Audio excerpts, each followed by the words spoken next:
Hey, Jamorko, it's nice to see you again. Hello, how Hope are you're you? doing well. Good. How did the workout go for you today, and what did you kind of find challenging? And also, was it nice to be back in Cap One? Yeah, it's great. I love DC, of course. Been in DC my whole life, but it was great today. I had a real good group. We really competed. I felt like I showed them, exactly what I can do. And what have you been working on since the end of your season with the Hoyas? Just pretty much everything. Making sure I, keep my jump shooting abilities there. Finishing around the rim and handling the ball, but pretty much everything, tightening up on everything. Chase. Hey man, just what has this pre-draft workout process been like for you? Do you have other workouts scheduled, and just what is kind of the travel like, and just your schedule like right now? It's pretty tough, not only for me, but for anyone going through this process. Uh, I've been flying all around. Getting to do exactly what I love. So it's not really tough. Once I get to where I'm going and I get into the gym, then everything else is fine. Bobby? Hey, Jamorko. You've been one of the most versatile players in the Big East the last couple of years. Where do you see yourself fitting in on this level, and what have teams been telling you? Uh, I feel like that I could pretty much fit in everywhere. At Georgetown, I played everything besides point guard. Um, So, I think I could play some two, some three, some four. But I think my versatility is what, could help me get to the NBA and stay in the NBA because, the game is changing to favor, guys like me, bigger wings that, could play inside and out, shoot the ball and play defense. And then, as far as since the end of the season, how much have you consulted with Patrick during this whole process? He's been a huge help for me, not only through this process, but at Georgetown also, not only off the court, not only on the court, but off the court. Since I first stepped foot on campus, he always instilled that mindset of always being a pro. That's why that this process right now for me is a lot easy because I was kind of prepared for it. Thank you. Cardell? What's going on, Jamorko? So.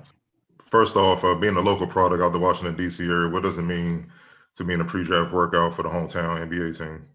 Man, this means the world to me. I do everything I do for, first off, my family, and then secondly, my community. Coming from public school, doing a postgraduate year, but from public school to Georgetown to here, man, this is huge for me. Showing all the kids in this area, even not in this area, that no matter where you come from, you can if you dream it, you can do it. And just to piggyback off that, it's to me an unfair stigma associated with four-year players. With some people where they feel as if you're not a one and done underclassman, declaring for the draft, you don't have a high ceiling. Watch you grow over the years from Eastern High School, DC Premier days, and throughout Georgetown. Even though you're a four-year guy, I feel you have a high ceiling due to your size, skill, and versatility. But what are your thoughts on that four-year player stigma? And do you feel being a four-year player gives you an advantage in this pre-draft process? I only know about Jamorko Pickett and Jamorko Pickett only. I feel like my 4 years at Georgetown really polished me to, become, the man and the player that I am now. I definitely feel like it gives me an advantage over, the next player in this draft. Not only just being a 4-year player, but, playing under NBA superstar for, the last 4 years of my career. Everything we did was, directly from the NBA. So I feel like that alone gives me the advantage over a lot of people. But again, I only know about Jamorko Pickett and Jamorko Pickett only. All right, appreciate it, man. Ava? Marco, you guys had such a good postseason run this past season that really got everybody excited in this area. What was that like for your development? Just seeing that kind of level of competition day after day in the Big East tournament and going to NCAAs and everything like that. How big was that for you? Man, I went out with a bang. Winning the Big East tournament was, a huge accomplishment not only me, but, the program at Georgetown. I feel like going into the Big East tournament, Coach Crouch instilled in us. He had to scout for the first game, and his main message was believe. And I felt like we went into that thing believing, and we did exactly what we come to do, which is win. So it was huge for me. Thanks, Marco. All right, Jamorko, appreciate you. Hey man, if you could just tell us how today went for you, how'd the workout go? Oh, the workout was good. It definitely was a lot of competition in the air. Guys getting after it. So, the staff just wanted to see, who can compete, at a high level through fatigue. So, guys out here just giving it they are. And I saw in your college bio that you consider LeBron James to be a role model, and not just as a player, but kind of the example he sets for the youth. Could you kind of expand on that and what he means to you when you look up to him? Oh man, really, he means a lot, because Jordan, Michael Jordan back in the day, he was the guy, but as far as like different topics, social justice, stuff like that, he wasn't really big on that. And I feel like LeBron is like the main guy, he's pretty much in the forefront in the headlines for for just sticking up for just those rights. So I think that's really big in today's society, as far as what social media goes, and he's a big figure, out here. So that's definitely a big plus for me. Mike Ashley. Thanks. Hey, Troy, I'm from Baltimore Press Box. I talked to you earlier this year. Tell me what it's like. I mean, you've had such a long journey through college to get here. I mean, what's this moment like for you? Really just a sign of just fresh air, man. I've been through a lot, with college, and now that I'm here, I'm just proud of myself that I didn't give up.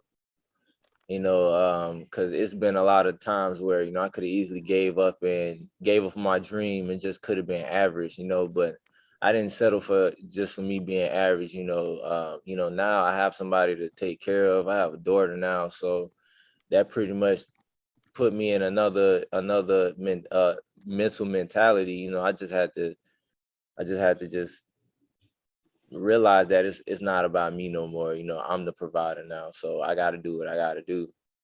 Just not as a basketball player, not as a person, but as a father, stuff like that. So, I just commend myself on just not giving up. How many team workouts have you had? I know it was Celtics, Nets, Wizards. So this would be my third one right now. Okay. Friday, I have a workout for the Knicks, and that'll be my fourth one. Mm-hmm. What kind of feedback are you getting? Where do you fit in the NBA? What are people looking for from you?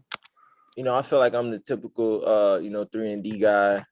I'm definitely a freak athlete, with the jump shot and can definitely play lockup defense. I just feel like, any team that has me, I can bring an immediate, impact. I'm an older guy, so I definitely know I have a ton of just knowledge about the game. I've been in college for 4 years, so I just have a lot to just give to the game. And even, coming in as a rookie, I can, talk to some of the other rookies that's along with me as well, not just about just basketball, but just life period. They can easily talk to me. I can help them out as well. So I can be a positive impact on any team. Anthony Tart tells me that you guys talk. I know he's in the same boat. He says you've given him good advice. What kind of things have you told him? I just tell them things, just about, confidence wise, long as your confidence is high, you won't even worry about getting frustrated about, missing shots or anything, just long as you're confident and just knowing that you can knock that shot down, or you're just a good player, confidence, beats anything.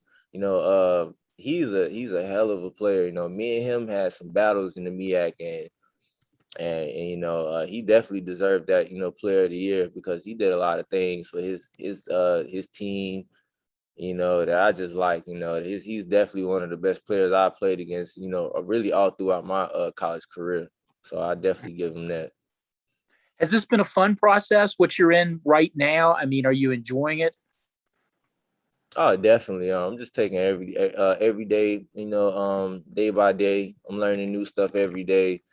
It's definitely exciting. It's it does get a big taxing as far as, with the traveling and everything. But, lucky for me, I love to travel. I like to see different parts of the country. So, it's pretty much a win-win for me.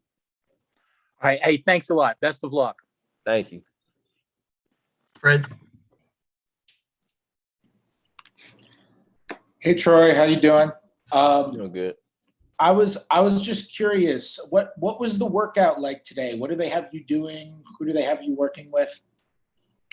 So we pretty much did a lot of competition shooting, but mainly it was really just competitive one-on-one drills, 2-on-2. Just showing what guys, just showing what is there, where they like to compete at. Just get a good feel for them. They want guys to compete. And two of my favorite players play for the Wizards. Bill and Westbrook, and those two are just relentless as far as how they play. So I can just imagine how they play on. I mean, I'm sorry, not play, but what's the everyday practice, look like for them. So I think they just wanted to see that, from us as well.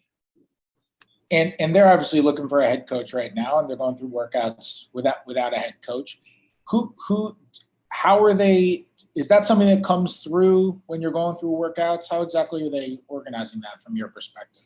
Oh no, I'm not thinking about that at all. I'm just worried about, just showing the front, just really just showing the front office, what I can do and what I can bring to the table. Once they make that decision, and hopefully, I'm here to, be on the team, then I'll worry about all that later. But I'm not worried about, who are their choices and stuff like that.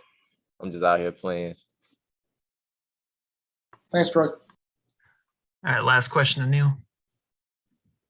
Hey, Troy, I'm just curious, how did this workout, especially with it being a 2-on-2 workout, differ compared to some of your other ones? And was there anything, particularly that the Wizards one stood out, whether it was a lot more conditioning compared to other things or something along those lines?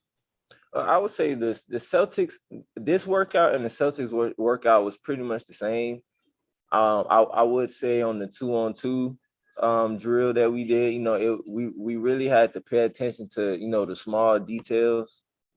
And it wasn't just like, oh, okay, we just play 2-on-2 and just go out and play. We had to really pay attention to certain steps, and everything was game pace, fast pace. So, guys was out there getting fatigued, and they just wanted to see, who can think, while they're tired, and, can just play, while they're fatigued, so I think that's what they wanted to see. Thanks, Troy. Good luck the rest of the way. Thank you. All right, Troy. Appreciate your time, man. Thank you. What's going on, Obi, man? First question I wanted to ask you, being a local product out of Frederick, Maryland, what does it mean for you to be working out for the hometown NBA team? Oh man, this is big. This is huge. This is honestly a dream come true. You watch the Washington Wizards on TV all the time, and just being a local guy, being around the area. You drive across the arena, around the arena and stuff. Man, this is big. Like I said, it's a dream come true, and I'm just enjoying every moment of it, man. I get that. Your college head coach, Baxter Jr., who's an assistant at Northwestern and Boston College, has a long history of developing sleepers coming out of, high school into all-conference, all-American college players. Yourself, Troy Burrell, Craig Smith, Jared Dudley, Tyrese Rice. The list goes on and on. Even Reggie Jackson. Talk about his impact on you as a player, on and off the court, and how has he prepared you for this moment? Yeah, man, Coach Duquette was big for my career. Had a big impact. He developed my IQ. He gave me confidence. He believed in me and made me the player I am today. Honestly, I wouldn't be here without without Coach Duke and the rest of the coaching staff. They was the only school to offer me, and they opened doors for me. Now I'm working out in front of the Wizards now, so I appreciate everything Coach Duke did for me, man. I appreciate all of them, the whole coaching staff. I wouldn't be here without them. And my last question for you, coming out of high school, you was Frederick County Player of the Year, like you just said. Your only scholarship offer was UMass Lowell. What advice would you give to, local products that's coming up similar to you, has a similar path, that are frustrated with the recruiting process, feel like they're being overlooked? What advice would you give to them, seeing as how far you came and where you at knocking on the door being an NBA player? Just to keep working and just to keep believing and always stay ready. I had no, like you said, I had no offers coming out of high school. I could have just been like, oh, my career is over, and just, give up. But I stuck with it. I just stayed ready and I kept playing. And if you keep working, somebody's gonna find you. And that's just the story of Obi, And I just want every kid who's watching me back home just to keep believing and that anything is possible. If I can do it, anybody can. Appreciate it, man. Yeah. Anyone else? All right, Obi. I think that's it, man. Appreciate you. Appreciate you. We good?